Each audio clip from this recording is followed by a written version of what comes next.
Apa sih? Kira-kira Heboh tanyakannya. amat. Banyak kayu lagi. KM Zero. Mungkin sih Ini kayak apa nih ya?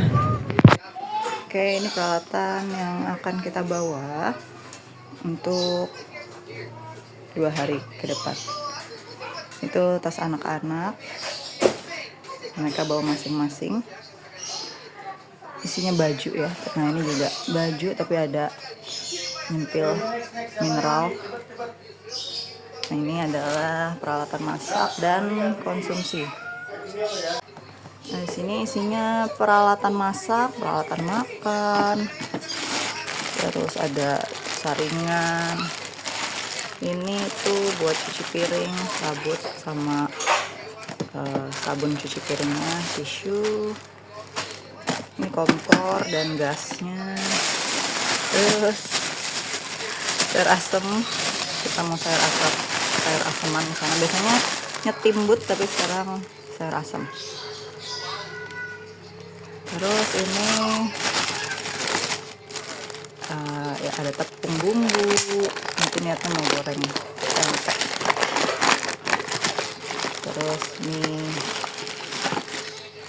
dan sebagainya. Tempenya nggak boleh ketinggalan. Rice cooker, di dalamnya ada telur, beras, terus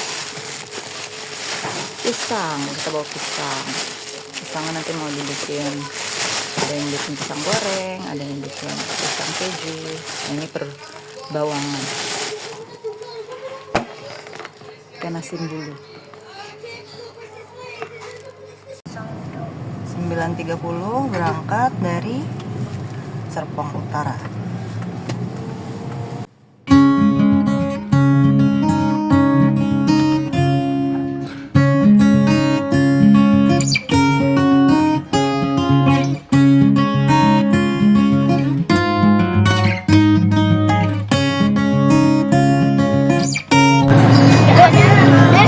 Ada bentuk ini juga. Ini ada bentuk bintang ini, bukan love.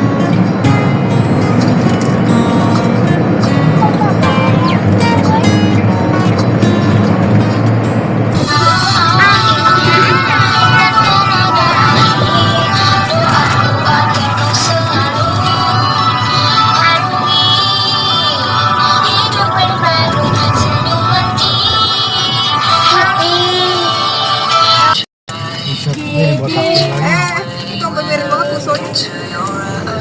Oke, jadi ini adalah jalan menuju ke Watu Gede Riverside. Jalanannya itu berkelok-kelok, tapi masih muat untuk 2 mobil ya sampai di sini. Nah, nanti begitu masuk ke belokan yang ada pelang Watu Gedenya itu hanya cukup untuk 1 mobil nih, seperti ini nih. Ini sudah masuk ke jalanannya ya. Hanya cukup untuk 1 mobil. Ini ketemu sama pendaki lain aja, dia harus melipir. Nah, di sini lebih parah lagi karena betonnya ini lebih tinggi dibandingkan tanah, jadi kayaknya agak susah gitu ya untuk mobil-mobil yang ceper. Papasan sama motor kita udah agak deg-degan dan ternyata di depan masih papasan sama mobil, ayo loh. Karena kanan kirinya itu tuh langsung tanah dan cuma kecil, jadi kita susah untuk minggirnya. Akhirnya kita ngalah minggir sedikit ke kiri, tapi ban mobil akhirnya jeblos. Untungnya kita dibantuin sama beberapa warga yang lewat. Ini kita sudah sampai di parkirannya. Lihat deh pemandangannya, cantik banget ya. Dari parkiran untuk menuju ke camping spotnya, kita masih harus berjalan kira-kira 500 meter. Jalanannya sih turunan ya, tapi lumayan berbatu dan bawaan kita rempong nih. Sebenarnya Watu Gede punya beberapa pilihan paket, termasuk paket yang tinggal bawa badan aja. Tapi kayaknya kalau nggak repot tuh nggak enak ya, nggak seru. Justru momen repot-repot ini tuh bikin memori yang berkesan buat kita. Dan juga komunikasi dan kerjasama kita akan semakin terbangun. Dari sini udah nggak jauh ya. Kita sebentar lagi akan sampai ke Watu Gede Riverside. Akhirnya sampai dan kita sudah diriin tenda ya. Hehe, enggak deh. Ini tendanya udah berdiri sendiri, tendanya mandiri. Enggak. Jadi kita ambil paket camping ceria. Camping ceria itu sudah sewa lahan termasuk tenda. Jadi hanya tenda aja ya, kita nggak ambil paket yang sudah sama makanan. Kita ambil 2 paket karena satu paket itu maksimal untuk 4 orang. Posisinya seperti ini ya teman-teman. Jadi benar-benar di depan aliran sungai. Anak-anak udah langsung nyebur aja ngelihat aliran sungai yang bening, jernih, dan dingin. Ini kita lagi mempersiapkan makanan, masak nasi dulu ya. Jadi nanti anak-anak selesai main air tuh sudah tersedia makanan. Seperti yang bisa dilihat, jarak dari air ke tenda itu lumayan agak tinggi, mungkin kira-kira 50 cm ya. Dan waktu malamnya hujan, tapi alhamdulillah aliran sungainya tetap aman ya guys.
Jadi semalam itu walaupun hujan gerimis, tapi udaranya nggak dingin, malah cenderung lembab. Nah barulah sekitar jam 3 itu mulai terasa dinginnya. Kurang tahu untuk persisnya berapa derajat, tapi yang jelas kita bisa mengeluarkan semburan-semburan naga dari mulut kita. Ini baru jam 6 dan anak-anak udah mulai cemplung-cemplung kaki. Tapi kita larang dulu dengan alasan mereka harus sarapan dulu supaya takutnya masuk angin karena kan perut masih kosong dan dingin ya udaranya. Jadi mereka harus sarapan dulu baru boleh main air. Untuk menu sarapan ini kita bikin pisang coklat keju. Enak banget dimakan di udara yang dingin kayak gini. Buktinya dalam sekejap mata ini habis tak tersisa. Walaupun mereka sehari-harinya udah makan sendiri, tapi kalau lagi jalan-jalan tuh nggak tahu kenapa kayak susah fokus gitu ya makannya. Jadi biar untuk memastikan gizi mereka itu tetap terjaga harus disuapin deh. Setelah selesai makan, mereka pun langsung main air lagi. Karena ini adalah hari terakhir kita di sini dan jam 10 nanti kita harus udahan, beres-beres dan siap-siap check out jam 12. Sebelum pulang, kita menghabiskan makanan-makanan yang kita bawa untuk dihabiskan agar bawaan jadi lebih ringan. Kira-kira begitulah cerita kami pindah masa ke Watu Gede Riverside. Overall tempatnya bagus, asri, gak ada musik-musik yang ganggu, syahdu banget, bener-bener tempat yang cocok buat healing. Berikut rincian biaya yang kami keluarkan untuk camping di sini. Thank you for watching and don't forget to Like, comment, share, subscribe.